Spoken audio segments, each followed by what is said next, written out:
Sir ఒక విశాఖపట్నం వాసిగా అప్పుడు Vizag steel plant ప్రైవేటీకరణ చేస్తామని చెప్పి కేంద్రం ప్రతిపాదన చేయడం జరిగింది. ఎలా ఉండబోద్ది అంటారు? ఎలా స్పందిస్తున్నారు?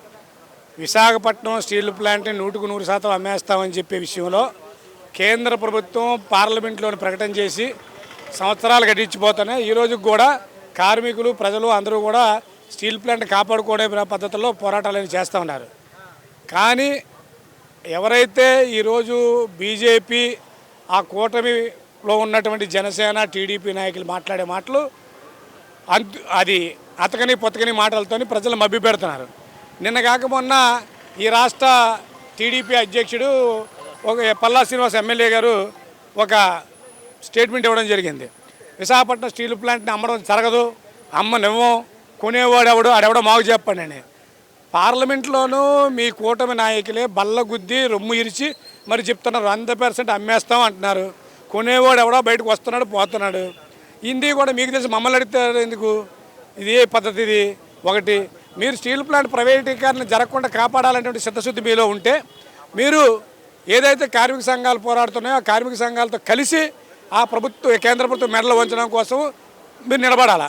అలా కాకుండా గతంలో వైసీపీ ప్రభుత్వం కూడా సంతక సీటీలు వచ్చి గాజుల్లాగా ఏదో తీర్మానం చేసామని చెప్పేసి తప్పించి తిరిగారు.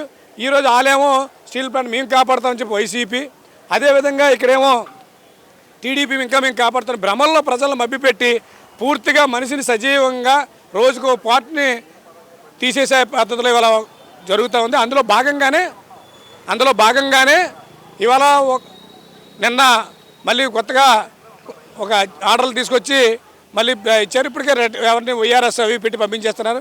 ఒక పక్క పరిశ్రమ నడవడానికి కావాల్సినటువంటి ముడిసరుకు ఇవ్వరు, దానికి కావాల్సిన రాయితీలు కల్పించరు, అలాగే ఉన్నటువంటి ఉద్యోగులను తగ్గించేస్తున్నారు. ఒక పక్క బిఎఫ్ బ్లాస్ట్ ఫర్నేస్ ఏదో మూసేస్తున్నారు. ఇవన్నీ అయిపోతుంటే ఇంకా అది బతికిస్తాం అంటే వెంటిలేటర్ మీద పెట్టేసి బతికిస్తాం అని చెప్పి హాస్పిటల్లో డాక్టర్లు డబ్బులు వసూలు చేసినట్టు పల్లా శ్రీనివాస్ గారు కూడా మాయ మాట్లాడుతున్నాడు. పల్లా శ్రీనివాస్ గారికి చిత్తశుద్ధి లోపించింది. పదవీకాంక్ష ఎక్కువైతే మాత్రం ఇలాగే ఉంటుంది.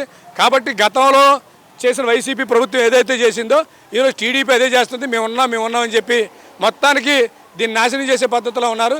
విశాఖ ఉక్కు ఆంధ్రులకి అనేటువంటి నినాదంతో స్టార్ట్ అయినటువంటి ప్రారంభమైనటువంటి ఉద్యమం ఇది కొనసాగుతుంది.